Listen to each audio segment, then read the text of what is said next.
15 তারিখ রাত 11টা থেকে গণপরিবহনে পর্যাপ্ত ফুয়েল দেওয়া হচ্ছে। আপনি একটা পরিসংখ্যান দেখলে বুঝবেন, যমুনা সেতুতে যা নিয়মিতভাবে যান চলাচল করে তার চেয়ে 32,000 গাড়ি কালকে বেশি গিয়েছে। 32,000।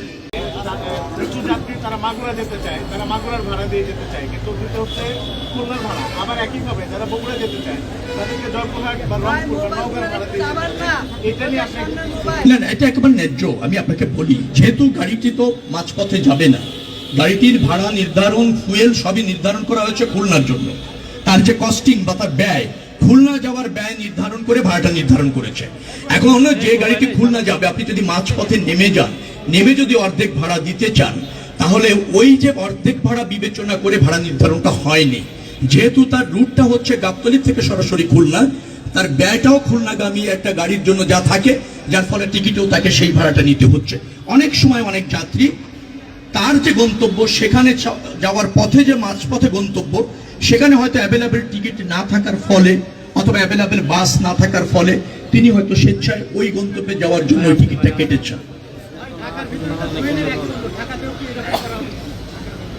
না, আমি আগেই বলেছি 15 তারিখ রাত 11টা থেকে গণপরিবহনে পর্যাপ্ত ফুয়েল দেওয়া হচ্ছে। আপনি একটা পরিসংখ্যান দেখলে বুঝবেন, যমুনা সেতুতে যা নিয়মিতভাবে যান চলাচল করে তার চেয়ে 32,000 গাড়ি কালকে বেশি গিয়েছে। 32,000 বেশি গিয়েছে নিয়মিত যাওয়ার চেয়ে। তো তারা তো সব অ্যাভেলেবেল ফুয়েল পেয়েছে। এই যে রাস্তায় আপনারা দেখছেন লাখ লাখ গাড়ি চলাচল করছে, সবই তো ফুয়েল পাচ্ছে। তো ফুয়েল 15 তারিখ রাত থেকে গণপরিবহনে অ্যাভেলেবেল আছে। আমি এখনো পর্যন্ত ফুয়েল নিয়ে কোনো কমপ্লেন পাচ্ছি না।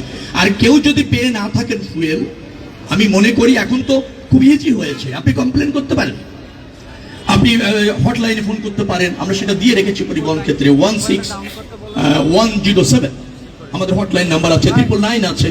আপনি ফোন করবেন বা পুলিশ কন্ট্রোল রুমে ফোন করবেন, আমাকেও ফোন করতে পারেন, তারা ফুয়েল পেয়ে যাবেন তাৎক্ষণিকভাবে। গণপরিবহনে ফুয়েলের কোনো ঘাটতি স্বল্পতা নেই, সেটা আপনি বলতে পারবেন। আমিও তো একটা দেখেছি, এখানকার যারা কাউন্টার আছে তাদেরই একটা সাব কাউন্টার তারাই করেছে, এটা তো অন্য কেউ করেনি। ধরেন হানিফ পরিবহনের কাউন্টার এখানে আছেন, তিনিও হয়তো কোনো এক জায়গায় করেছেন। অর্থাৎ এই অভিযোগ যেটা আছে, যাত্রীরা অনেক সময় তার কাছাকাছি জায়গা থেকে টিকিট নিতে চায়। আমাদের এটা ন্যাশনাল প্রবণতা এরকম আছে। তারপরও আমি বিশ্বাস করি যে এটা শৃঙ্খলার জন্য কাউন্টারটা এখানে নিয়ে আসাটা বেটার। তো আমরা এই ধরনের কাউন্টার যেগুলি আছে পরবর্তীতে চিন্তা করব এবং মালিকদেরকে অনুরোধ করব যে তাদের কাউন্টার যত্র তত্র অলিতে গলিতে, যে কোনো আবাসিক এলাকায় অথবা কমার্শিয়াল এরিয়ার মধ্যে না রেখে বাস কাউন্টারে তারা কাউন্টারগুলি যেন নিয়ে আসে। তাদের একটা সময় আমরা বেঁধে দেবো এই আপনার ঈদের পর, এবং এটা আমরা এর পরবর্তীতে খুব স্ট্রংলি মনিটরিং করব। কিন্তু শিফট করার একটা সময় তো তাদেরকে দিতে হবে।